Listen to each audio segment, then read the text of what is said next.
Welcome to the Pitchy Podcast. We are your hosts, James and Stephanie. James and Stephanie are a little loopy right now because we're a little giddy because we're actually doing something a little bit different, you all. We're taking a break because NBC's The Voice, which we usually do commentary on, is taking its summer hiatus, which is coming to a wrap. And we'll start season 24 of The Voice in the next few weeks. But in the meantime, in between time, Stephanie and I, as per Stephanie's brother, came up with this wonderful little activity that has caused us to severely rack our brains much more than we thought we ever would, in that of the bracket NCAA March Madness style of who would we battle against one another in a 90s to early 2000s R&B group challenge. This is the next round, round 3 of that challenge. And the stakes get higher and the challenges get more challenging. Absolutely. And Stephanie, I said, you know what, Stephanie, I'm going to wait and hold this for the cat podcast because I said, Stephanie, I do not wish myself in your bracket this round. Stephanie has a Megadeth bracket that she's got to deal with, you all. And I'm going to let her talk about that a little bit. But I don't envy her one stinking bit. Well, the hard part's over because I did it. Boom. It's done. It's done. And I'm very happy and confident and feel good about my choices. I am. So let's remind our wonderful viewers and listeners of the rules. Stephanie and I will volley back and forth between brackets. We started out with quartering the brackets off.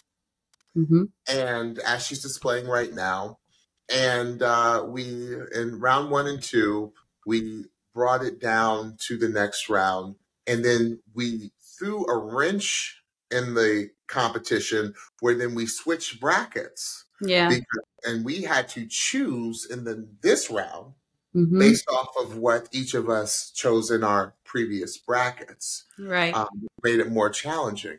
We also threw another twist in the game of the power of veto.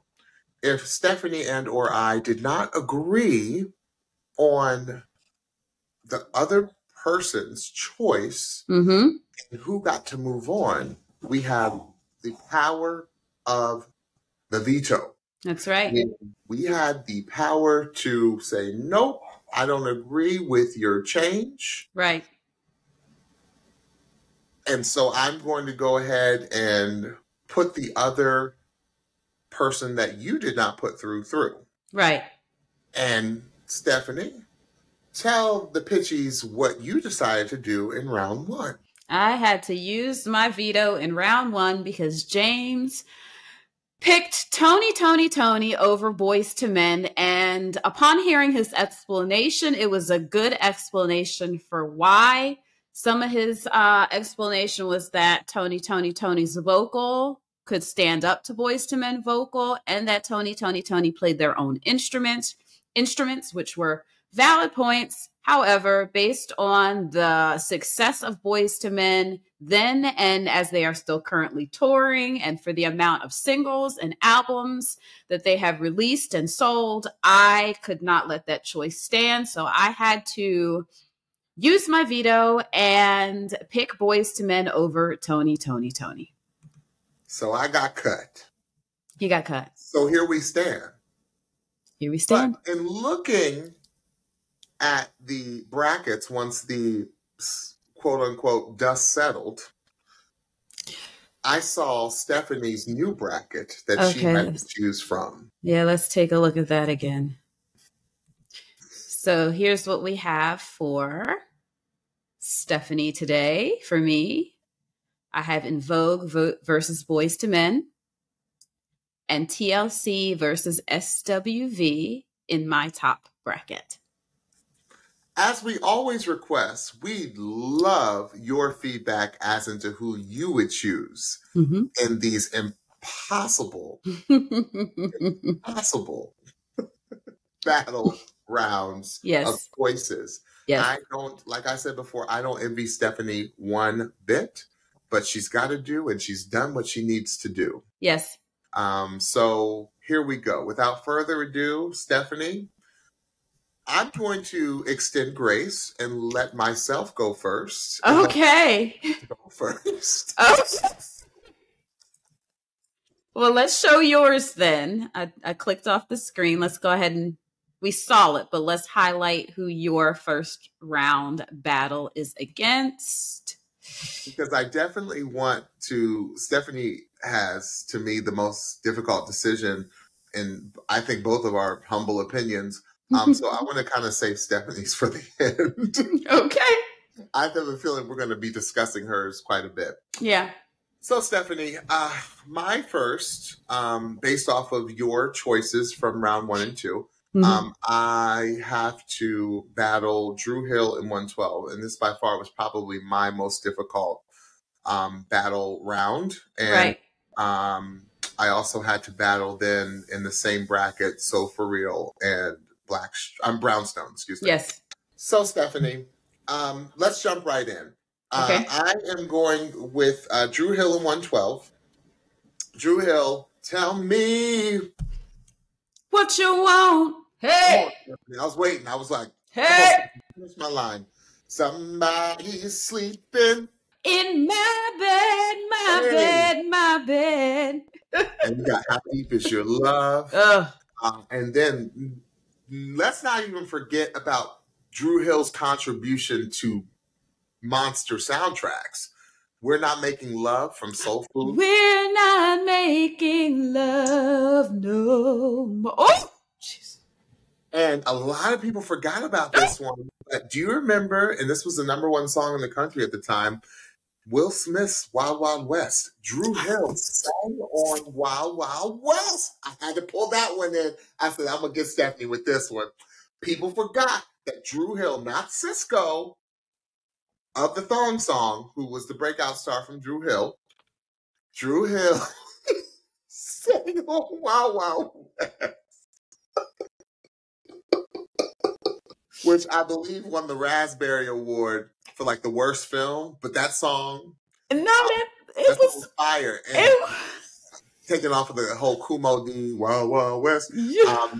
And Will Smith, that was his lead song from that cut. And Dru Hill sang on Wild Wild West, which was the #1 song in the country. You are absolutely correct. My God. Going back and listening to Dru Hill, you know what, Stephanie, all I can say is this.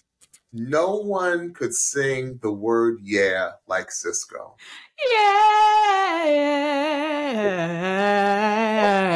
Sing yeah. That was his signature. That was his signature battle cry. Okay? No one could sing yeah like Cisco. No one. Who was the lead singer of Dru Hill. But here's the thing about Dru Hill that was great about them. Everyone in Dru Hill could sing. They all could sing. Absolutely. Again, like I said in a previous round, Dru Hill, I got mad love for them because they're local guys. They grew up right here in the DMV in Baltimore, and I got mad respect. But I have a problem because I have a special place in my heart for the bad boys of Bad Boy. 112. So this was Puffy's group, right? This was Diddy's group. 112, who had pretty much 2 lead singers. One of the lead singers is, believe it or not, one of my favorite singers who came out of the 90s, early 2000s era, in that of Slim. I know, because Slim's voice was so unique. It was one of the most, as far as male voices go, it was one of those voices that the second you heard it, you knew who was singing. That's right. So distinct. So 112 fame of Only You, which, if you all remember, when Only You, that was their leadoff single, and then Biggie and Maze had the nerve to throw rhymes on, or throw verses on. Yes. And that just made that remix of Only You just took 112 to the stratosphere, because at the time you couldn't get bigger than Biggie and Mace, right? Come on. Come on. And then my favorite 112 song of all times was from their first album, Cupid, which gave Slim like his flowers or his proper. Cupid.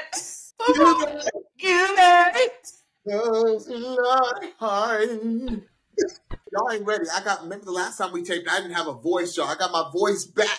So I'm going to give y'all some more singing. Stephanie and I love singing this stuff. It just takes us so back. And then you got Love Me, which again featured Mace, if you remember, which was the lead-off single to their sophomore album. You have Anywhere, and then of course you had Anywhere. Yeah. Peaches and Cream. Then you got I forgot about Anywhere. Anywhere. Look, I'm telling you. And again, I had to go back and look at their discography. I thought all of these songs came from one album, but no, 112, they put out like 3 or 4 albums for you all. Yeah. They had some serious staying power.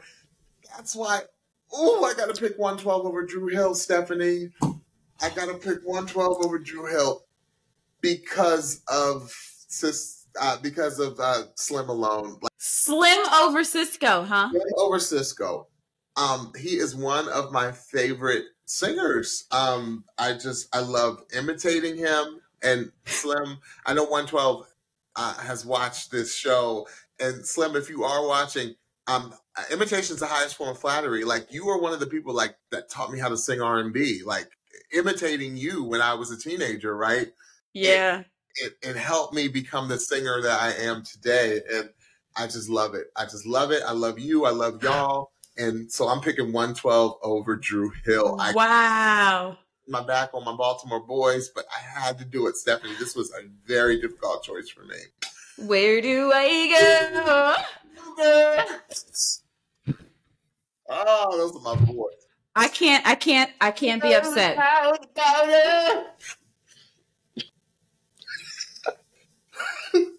It's like he sounded like a teenage baby face almost, right?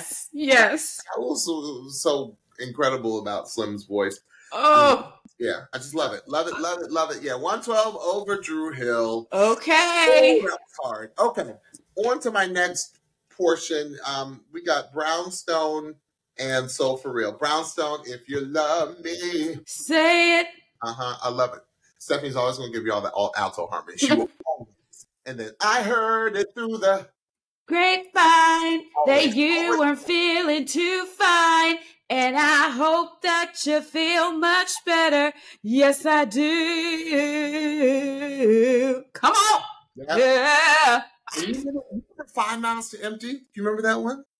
5 miles to empty. My heart is running low. Whoa, I need a good. I forget what it is. I forget the rest of it. But that's what I remember. 5 miles. And then they were up against So For Real in the Candy Rain. Come on. And every little thing I do, you're on my mind. So, So For Real, Brownstone. I go with Brownstone.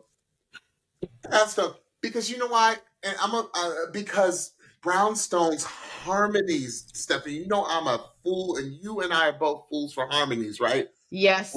For harmonies.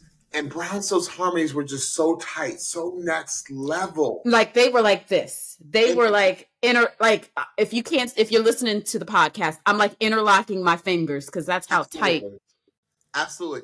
And to me, Stephanie, the reason why I also chose Brownstone, it's about the attack. Did you notice that everything they sang, they attacked it? No, they sure did. In Modesty, Refined, it was an attack in harmonies. And we're here to let you know that we are a legitimate force to reckon with. Yeah. I'm sorry, I interrupted you. No, I interrupted you. I also found that their attack was in their bridges too. Who was the soloist that would sing the majority of the bridges in Brownstone, like there was definite attack. Like she was in it, and it was just like, all right, sis, Yeah, yeah, it was the attempt. It was the attempt. Yeah. Everything that they sang. Mm-hmm. It was intentional and it was attempt. Yes. So, Stephanie, there I go. There's my brackets done. It's back on you, sis. I got through my hardest bracket this round. Yes, Stephanie. you did. And I have mine yet to go, but I'm going to start with my bottom bracket. And in my bottom bracket, hold on, let me share my screen. In my bottom bracket, I'm going to start with my battle between NERD and Shai. So you're going to find that when I talk about my battles for each of my rounds, that I'm going to come with facts, because those facts are going to be more necessary for my last two battles, in which you will see. So for NERD and for Shai, so let's start with... It's the teacher in me, but I also legit needed facts to try to figure out what I was going to do in those next rounds. But let's start with NERD. Now, last round you took the practice of using NERD, but kind of focusing more on the Neptunes side of their artistry. Sure. Now, what I decided to do is that I wanted to actually take them as the artist NERD and see what it was up against Shai, because they both had a limited amount of success. So because of that, I kind of wanted to see who would fare better when I went them artist against artist. So for NERD, they had 2 albums that were certified gold. Okay. However, they had no single that was in the top 10. Okay. Okay. They had 1 or 2 singles, but none of them ever cracked the top 10. Like one was in it was number 16 on like the dance interesting charts. So that's NERD as far as them being artists. For Shai had 1 platinum album, and it was their album If I Ever Fall in Love, and that single of the same name was number 2 on the on the Billboard charts. On the Billboard Hot 100. Yeah, number 2. Oh, so that's up against Pop, too. Yeah, yes. Amazing. So it was a huge. I didn't know it was that high. It hit number 2, and their other top 2 singles, "Comforter," which is a favorite of yours, my song of all times, and "Baby I'm Yours," they both hit at number 10 when they were released. That's how high those singles went. So, yeah. So for that reason, Shai had not much more, but they had more success, right? Than NERD did. So for that reason, I have to pick Shai to move on to the next round.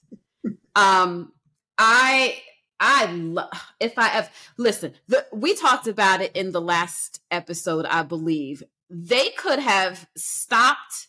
They could have used no words for If I Ever Fall in Love. Yeah. They literally could have just done the shoot-a-doop-doo-doops. They could have literally just done them, because those harmonies were so doggone tight.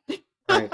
They were so doggone tight. It was so, and I think that we failed to mention that song was all voice. Yes, there was no instrument. It was acapella. There was no instrumentation to that song. It was literally all voice. So I think that it's really cool. Now, another version, another ideation did come of, they put music to it. Oh, I don't know that one. Okay. I think, yeah, but when the song dropped, it was nothing. And I think, I don't, there might have been one. I can't recall another song as popular that was just voice, that was all acapella. I can't. I would say the closest thing that may have been bigger even, but just as popular is Boyz II Men. Oh, not End of the Road. No. When we get to Boyz II Men. But, exactly. Yeah. But yeah, fantastic. So Shai is moving on. So for my next round, let's see who we have. I believe that we have Janae versus a group that we did not talk about in the previous episodes because they were skipped ahead, sort of. They had the bye, which was Silk. So let's start with Janae. We talked a bit about them in a previous episode. They are a Philly ladies duo. And they had 2 top hits. Well, they had 2 albums. Mm-hmm. Neither one of the albums cracked the top 10. They were number 37 and number 41 at their highest, but they had 2 main hits. Their first was Hey Mr. DJ, and that topped the charts at number 7.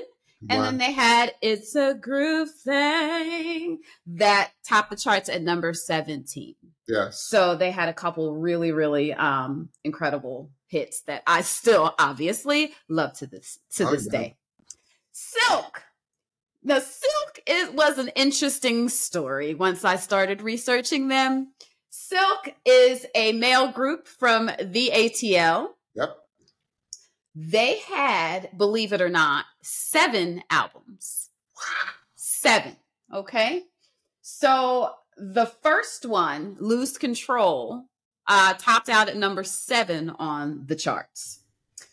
Their biggest hit, only hit, was Freak Me. That came out in 1993. Oh, yeah. I was 11 years old at the time. I cringe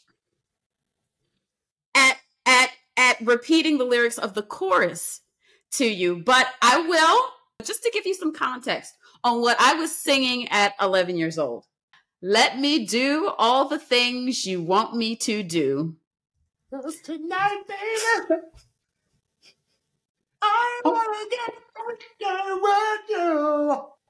Now, yes. If you remember James. Yes. Which I guess in my brain, I didn't really remember until I listened to it again.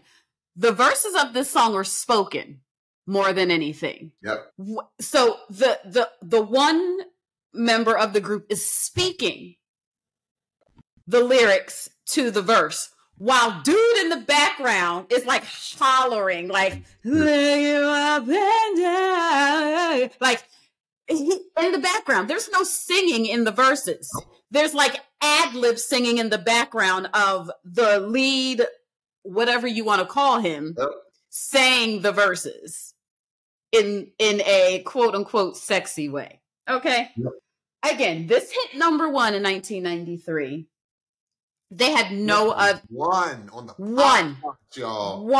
No other single cracked the top 10 for 7 albums. So it's like, like after album number 4, it's like maybe we should do something a little different, maybe. But you know, so Janae, Silk. I had to go with Janae. Yes. I had to go with Janae. Yes. I just cannot condone 11-year-old Stephanie singing these lyrics. It's great music, right? It was so inappropriate.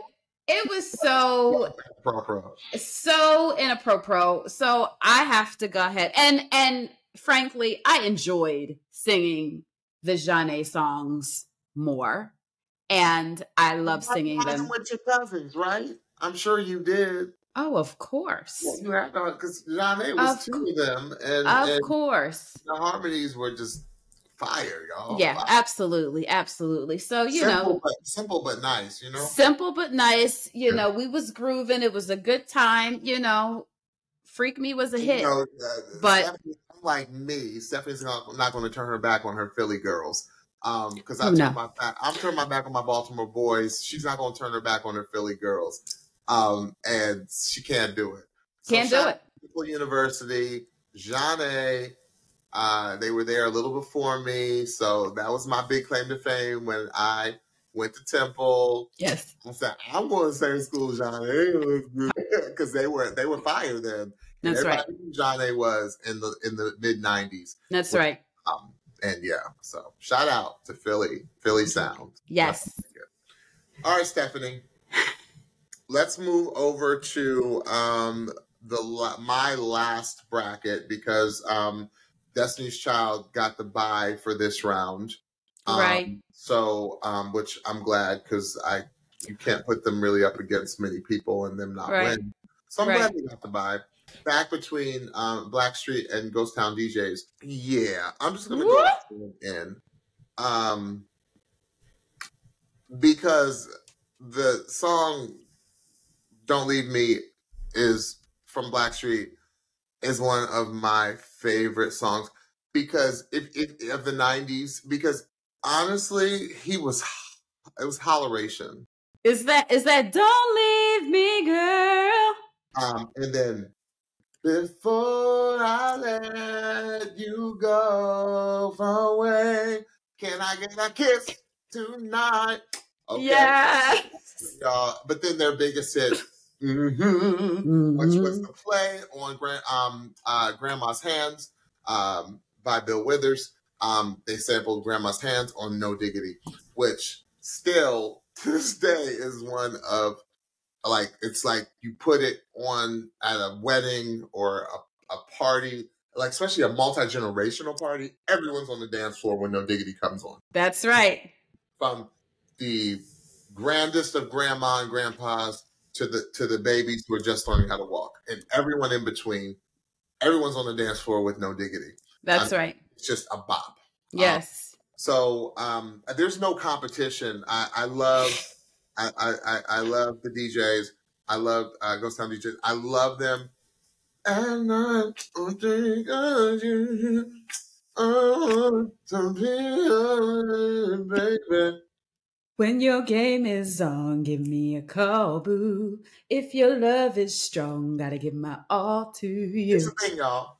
Like, you see, when Stephanie and I first started singing this, we did the same dance. It's just one of those songs with a beat where it's like, it's all like this. It's just, you just naturally do this. Anytime I hear the song, I had to hit Blackstreet because "Before I Let You Go," I love that song. Before I let you go, before I let you go. Yes. Yes. Yeah. She's like, yes. Yes. But Don't Leave Me, Girl. That song. No, you are right. That is straight holleration. Yeah, he was hollering on that. That is straight holleration. Make this grown man cry. I'm Come going on. down an octave, y'all. Down. He did it up. Come on. Okay, so I'm leaving room for Stephanie because we're about to have a grown folks conversation. Grown folks conversation alert. I repeat, grown folks conversation alert in Stephanie's last bracket. I say time, and I've got a veto, and I'm not afraid to use it. Miss Stephanie. Okay. The floor is all of yours. Okay, well, I'm kind of going to go backwards. So I am going to start with the second pairing in that top bracket, which is the battle of the initials. You have TLC versus SWV. When we got finished our first episode and I saw what this pairing was going to be, I was like, oh crap. Insanity. And what makes it even more insane, Stephanie, is that whoever comes out of this round, the next pairing is even more insane. Right? It's just getting worse up in this bracket. Yeah. It really doesn't. Right. Let's begin with SWV. So we talked about a lot of SW hits in a previous episode. Week right here. So let's just get down to some numbers, okay? So SWV had 25 million records sold worldwide. Staggering. They had 6 albums and they had 4 top 10 singles, including Week. Week was their number one hit. So, you know, massive success, lasting success, crossover success. When they took the single right here and then remixed it with the Michael Jackson, like I still hear that today. That had it's one of the greatest mashups in the history of music. One of the absolute greatest. Absolutely, absolutely. So that's a little bit for SWV. Okay. So and the collaboration. It's so funny, and only because I talked about this when I talked about Drew Hill 112, Stephanie. Uh-huh. A lot of people may not know that Coco of SWV on, ironically, another Will Smith monster hit, Men in Black. Yes. Another one of Will Smith's #1 songs where an R&B singer did the hook, did the hook on it, and Coco sang that down. Yeah. Thank you for bringing that up. And another one that I listened to last night that I was reminded of from you is their collabo with Missy Elliott. Can we get kicky tonight? Yes. So that's SWV. You see how much love we have for SWV. Oh yeah. TLC. TLC. Actually. Yes. The dynamic trio. 65 million records sold worldwide. It's crazy. 4 Grammys, 5 VMAs, 5 Soul Train Awards, 5 albums. How many #1s, Steph? 4 #1 singles the top 100. They include Creep. So I creep. Yeah, I just keep it on the down low. Waterfalls. Unpretty. You remember Unpretty? That beautiful song. I was having a conversation with a friend earlier today, and she said that song truly, she's like, it truly got her, and I'm sure millions of girls and young women through very tough times. Because Boyz, I believe, wrote that song. And listen, if you're not familiar with it, go listen to the lyrics. Read the lyrics of Unpretty. Right. It is an anthem. It really is. To bring, literally, it's a song that could bring someone out of a depression. Absolutely. Ooh, I have chills. Yeah. I have chills. It's crazy. And then was Scrubs #1? I'm sure. That was the one I was coming to. I was about to say Candy Burst, Candy Burst. That's right. Candy Burst, no Scrubs. I mean, like, it's still referred to this day. Friend who brought up Unpretty to me and how much it meant to her. I was talking to the same friend earlier today, Steph, and I was remarked. I said, I got to give Candy Burst the flowers, because this is what I thought about so brilliantly. I thought No Scrubs is one of the most brilliantly written songs. That and Bills, which is another one of her huge monster hits with Destiny's Child. No Scrubs was so brilliantly written because it was almost as if Stephanie Candy was sitting there watching things happen. And literally, it's like observational writing. Like, she's in the car. Scrubs, a guy thinks he's flying, is also known as a buster. No. I don't want your number. No. I don't want to give you mine. No. I don't want to meet you nowhere. No. I don't want... It really is. And then the lyric... How many people can imagine how many of you, Stephanie, ladies, saw some fool hanging out the side of his best friend's ride? Trying to holler at me. And here's the thing, y'all. If you think about why it was so brilliantly written, she's talking about a scrub. If he's hanging out the side of his best friend's ride, that means he ain't got no car. Brilliant. It really is. Like the observational writing, easy to sing, and it's written the way that you would want to act it out with your girlfriends. Right. Like, it's the ultimate girl sing along. I can't believe these dudes. Something. Yeah. Incredible. It's like Single Ladies, right? It's like Single Ladies. It's right? An anthem. Yes. Yeah. Absolutely. So, TLC versus SWV. This hurt. But I had to stand on facts. And I love them both. So that's a wash, right? I love them both. So it's a wash. Our winner is TLC. Okay. It's TLC. I accept it. I accept it. Because, Stephanie, honestly, I don't know what I still couldn't decide. You are deciding on the impossible decision. And Stephanie, I accept that choice. I really do. I really do. Good job. Bravo, sis. Like, really, bravo, because that's hard. I love that you did go. You had to go to facts. I had to go to facts. Strings, you'd still be here deciding, right? Absolutely. Like, I would have to take song by song and be like, okay, I would have to like do song battles to try to figure out. Taking like, because their discography is so crazy, it would have taken like weeks, right? Absolutely. So I had to make a two-tiered decision. Good job, Stephanie. I don't know if I probably, me personally, would have gone with heartstrings, but I've been wrecked, because if I would have gone with heartstrings, I still wouldn't have been able to make a decision. That's right. Because it's like both artists, both groups are those types of groups of where was I when ... Right. And where was I when Waterfalls dropped? Where was I when anything dropped? Or Weak.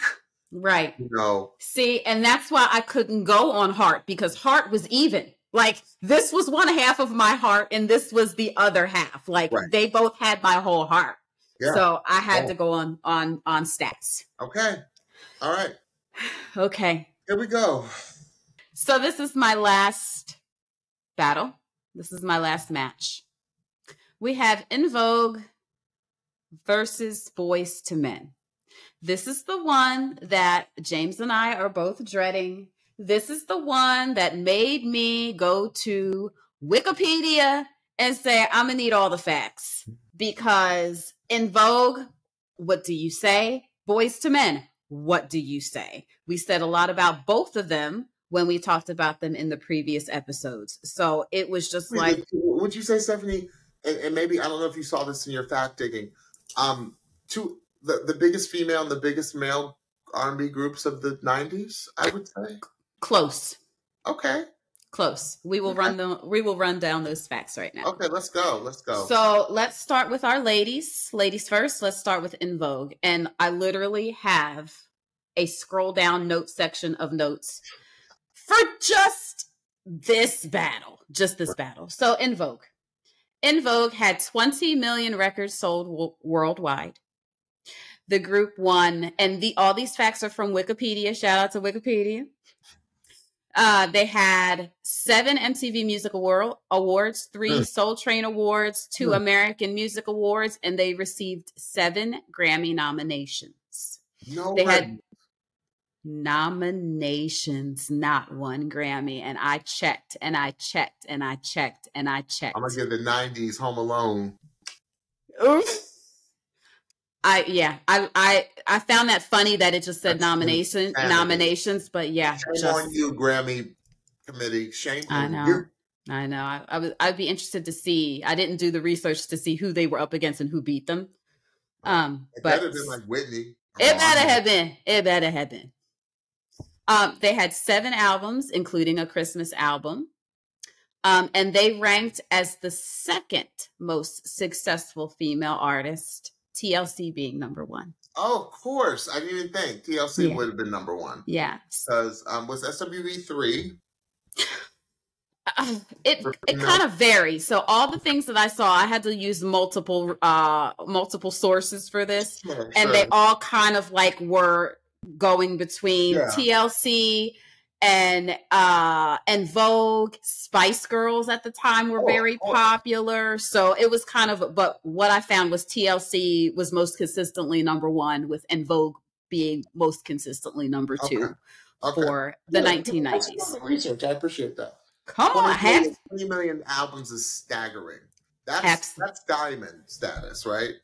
I believe so. Those are like double diamond. I think it's 10 million albums is diamond. Right. Which is crazy. Right. Yeah. So let's go through a little bit of their catalog. En Vogue reached number 2 on the charts for Hold On from their debut album, Born to Sing. Their follow-up album, they released in 1992, Funky Divas, that reached the top 10 in the US and the UK. And that included their hits, My Lovin', No You're Never Gonna Get It, Not This Time, Giving Him Something He Can Feel, 30 years later, y'all, I'm still sweating. I'm still sweating. And the incredible crossover, never saw it coming, but perfect for them song that I just heard in a restaurant last week and nearly lost my mind. Free Your Mind. The answer to rock, y'all. And the song was so ahead of its time because it was socially conscious. And they were really saying something in the song, you all. Go listen to Free Your Mind. It will blow your mind. It'll blow your mind.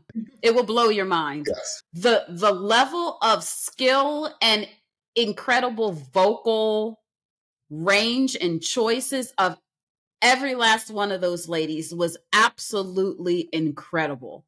And the fact that they could show you in one song how incredibly powerful each one of their voices were, and then to flip it in the pre-chorus to show you, oh, we got these harmonies too.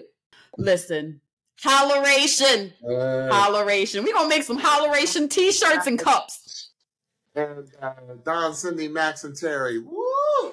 And then I have to also include their album EV3, which included the incredible I Could Just Sing for Days, Don't Let Go Love.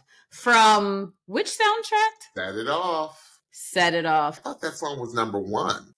I guess it wasn't. No, it was not. I did not find that. I can check. That was their biggest song of all time. To me, that was right before they broke up and became different in Vogue. And this was, to me, at the height.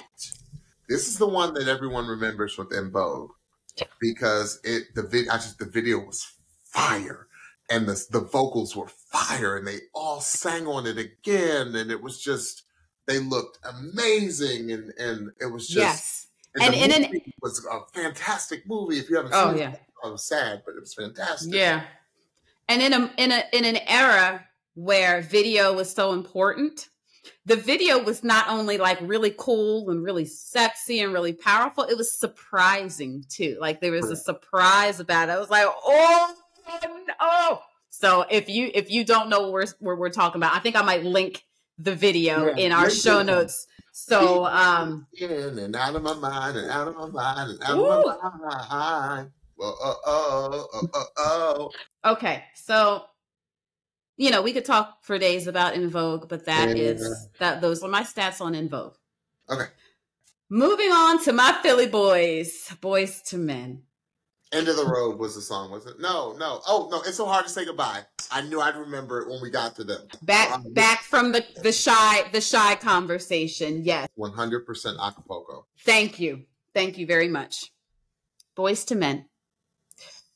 Over 64 million records sold. I know. 64. Nominated for 50. What did you say? They're still living off that money. Yes, they are. Absolutely. Nominated for 15 Grammys. Won 4. That's insane. 9 AMAs, 7 Soul Train Awards, and 4. This is interesting. 4 MTV Video Music Award nominations. They did not win an MTV. Weren't necessarily the video. That's right.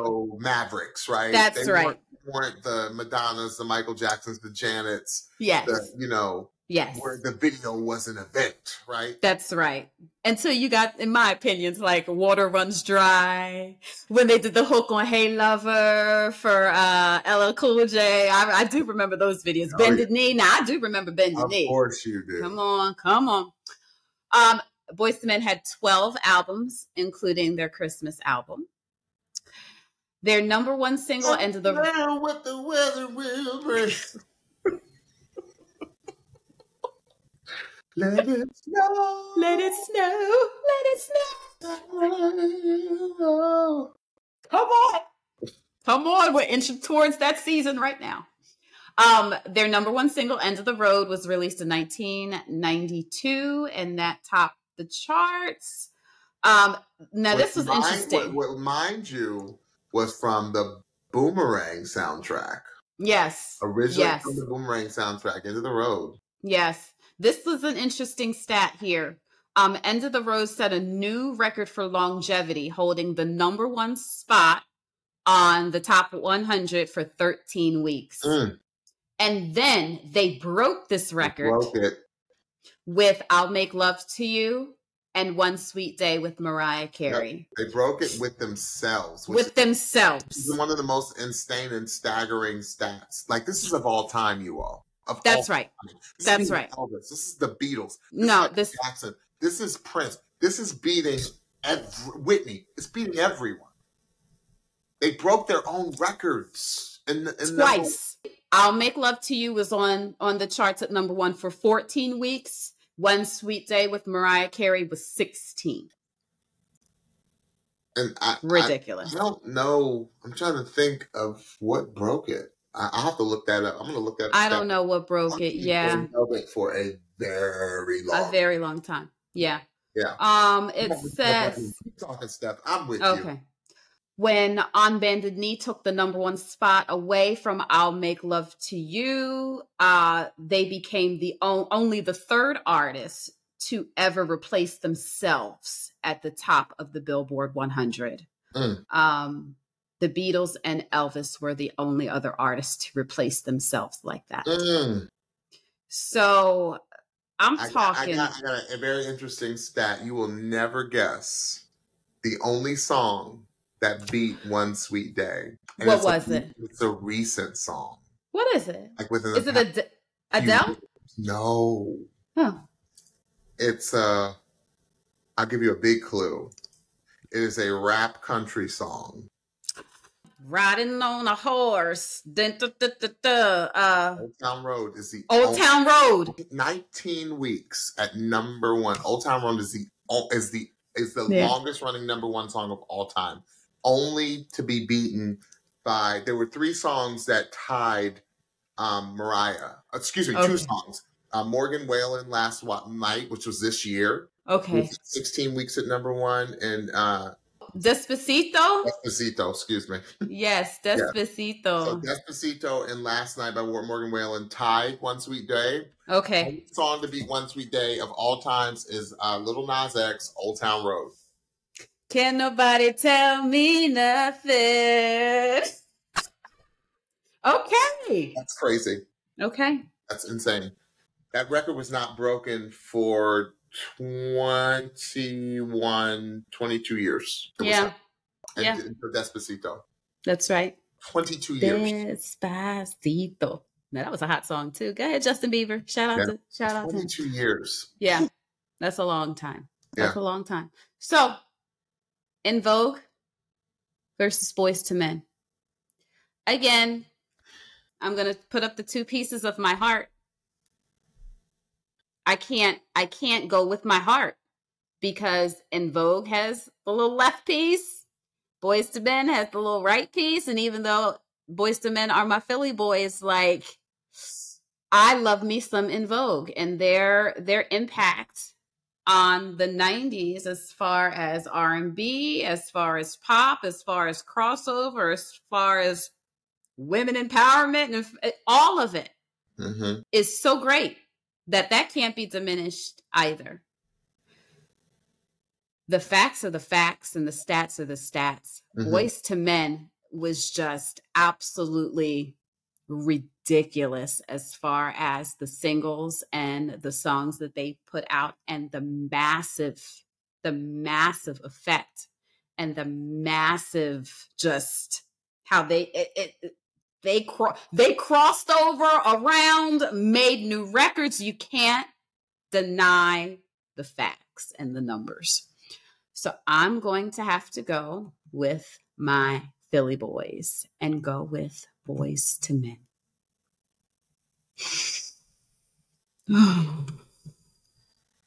We're giving it a moment of silence for In Vogue because Stephanie, I'm not going to use my veto. What? I had a feeling you were going to go with Boyz II Men, but you know what? If facts are facts, I see what's coming down the pike. I'm putting the number 1 girl group up against the number 1 boy group of the 90s, and where the dust may fall. I love it. Land is where I'm going because I know I got next round. And look at that. Yes. I'm going to be on hallowed ground. So I'm going to you. I'm going to say my veto. Wow. I just checked that out. I'm going to say my veto. And yeah.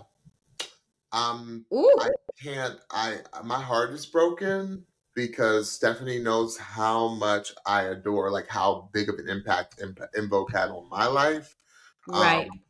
As far as a singer. And I love En Vogue with all my heart. I was obsessed with their albums and a lot of wonderful, wonderful memories with En Vogue albums. James is literally in mourning right now. A little sad, but I think that's going to be a true battle royale between the next round. So I'm going to give you Boyz II Men because, Stephanie, facts are facts, and you can't, they're black and white. Yeah. You can't deny facts. And Boyz II Men was the biggest group, period, of the 90s. And and that's band, that's across all genres of music. So I can't argue. And just like TLC was the biggest group of the 90s across all genres of music, I can't argue the case. Stephanie, I gotta go with you because you argued a very good case. So brava. Thank you. I do love the approach. I personally, like I said before, wouldn't have taken that approach, but I see why you had to. Mm-hmm. I see why you had to. So you go. You go. Thank you. Awesome. So, Stephanie, who do we have? Who we left with? Okay, well, let's look at our brackets and see what we've got left. So in our top brackets, we have Boyz II Men versus TLC. And then we have 112 versus Brownstone. Oh, that's a good one. That is a good one. And in our bottom brackets, we have Shai versus Janae. Very 90s, right? Very 90s. Right? Absolutely. Okay. And then we have Destiny's Child versus Blackstreet. That's a sleeper right there. That is a sleeper. That's an interesting one, isn't it? Sleeper. I might have to get my Wikipedia back out for that one. That's great. Yeah, absolutely. Right. Wonderful. Yeah. All right, Stephanie. Well, thank you so much. That was so much fun. We did it. We're on to the next round, and we had so much fun doing this. Like I said earlier in the podcast, please put what you think this round should have looked like if you were doing it with the selections that were available for you. We'd love to see it, and we'll definitely by far give you our feedback as to what you have given us as far as feedback goes. So Stephanie, tell them what they need to hear. All right. So don't forget to follow and subscribe to the Pitchy podcast on your favorite podcast platform so you can be the first to know when we drop a new episode. And also check us out on YouTube. Search for the Pitchy podcast and hit that subscribe button so you know when we drop a new video. And last, don't forget to follow us on Instagram at the Pitchy podcast for new episode alerts, episode clips, and so much more. Until we see you all next time for the next round, it's getting kind of hectic, as they say, because we've got the power. We'll see you all soon. Bye-bye.